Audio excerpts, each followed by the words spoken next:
নমস্কার, সবাই কেমন আছেন? আশা করি সবাই খুব ভালো আছেন। আমিও খুব ভালো আছি। তো চলুন প্রতিদিনের মতো আজকে ব্লগটা এখন থেকে শুরু করি। সেই ভোর থেকে বৃষ্টি হচ্ছে। সারা রাতও হয়তো হয়েছে। কিন্তু এখন সকালবেলা দেখছি বৃষ্টির বেগ আরও বেড়েছে। তবে এটা অবাক হওয়ার মতো কিছু নয়, কারণ বর্ষাকালে তো বৃষ্টি হবেই। আর প্রতি বছরই এমন সময় চারিদিকে বাঁধ ভেঙে যায় বৃষ্টির কারণে। আর চারিদিকে জলও জমে যায়। ধরুন পুকুর, ডোবা সবই ডুবে গেছে এখনই। তবে শ্রাবণ মাসটা এরকমইভাবে থাকে। আর তারপরে শ্রাবণ মাসে আমরা যখন বাবা বড় ঠাকুরের বার করতে যেতাম, তখন কিন্তু এরকম জল ঘাঁটতে ঘাঁটতেই যেতাম। পাটা ডুবিয়ে ডুবিয়ে ইচ্ছাকৃত জল ঘাঁটতাম। যেখানে জল জমে থাকতো সেইগুলোতে গিয়ে দাঁড়িয়ে পড়তাম। তো সেই দিনগুলোর কথা ভীষণ মনে পড়ে। এখন তো জল মানে বৃষ্টি নামলেই আর না নিচেই নামি না। তো যাই হোক, আজকে একটু উচ্ছের চচ্চড়ি বানিয়েছি, আর তার সাথে করেছি একটু পেঁপে ভাজা, আলু পোস্ত ভাজা, আর একটু মাছের মাথা দিয়ে ডাল বানাচ্ছি। আর এতটাই বৃষ্টির জন্য ঠান্ডা ঠান্ডা লাগছে, যার জন্য আমি মাথায় একটা ওড়না জড়িয়ে রান্না করছি। আর জানালাগুলো খুলিনি, তবে অনেকটা বেলা হতে খুলে দিয়েছি আর কি। আর অন্ধকার হয়েছিল বলে আজকে লাইট জ্বেলেই রান্না করতে বসে গেছি। আর ডালটা আমি সাধারণত খুব একটা ধুই না, কিন্তু আজকে অনেকটা পরিমাণের ডাল বলে ধুয়ে নিলাম। তারপর ওটাকে সিদ্ধ দিয়ে দিলাম। এই যে রান্নাগুলো দেখুন একবার, সবই প্রায় কমপ্লিট হয়ে গেছে রান্না। একটু মাছও ভেজে নিয়েছি।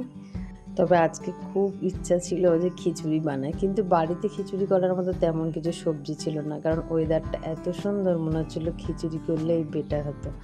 সে যাই হোক, খিচুড়ি না হয়েছে তো কী হয়েছে, মাছের মাথা দিয়ে ডালও আমাদের বাড়ির সবাই ভালোবাসে ভীষণ। তাই বেশ করে মাছের মাথাটাকে ওই মশলা কষা হয়ে যেতে ভাঙছি।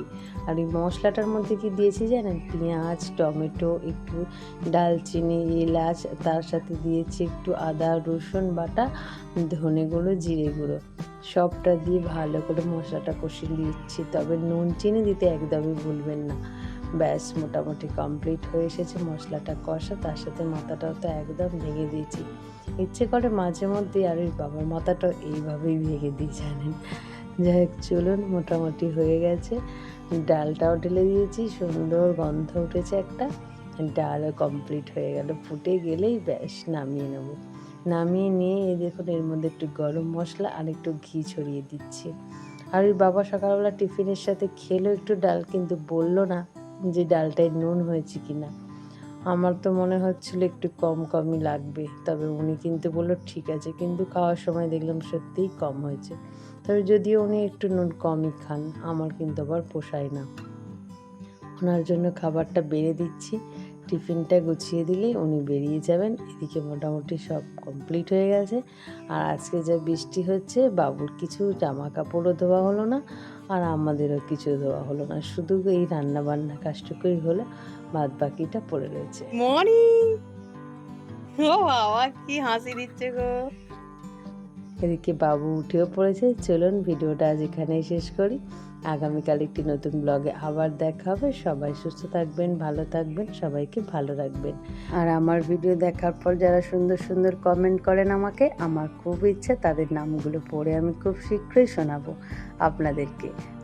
চলুন ভিডিওটা এখানেই শেষ করছি। সুস্থ থাকবেন, ভালো থাকবেন, টাটা।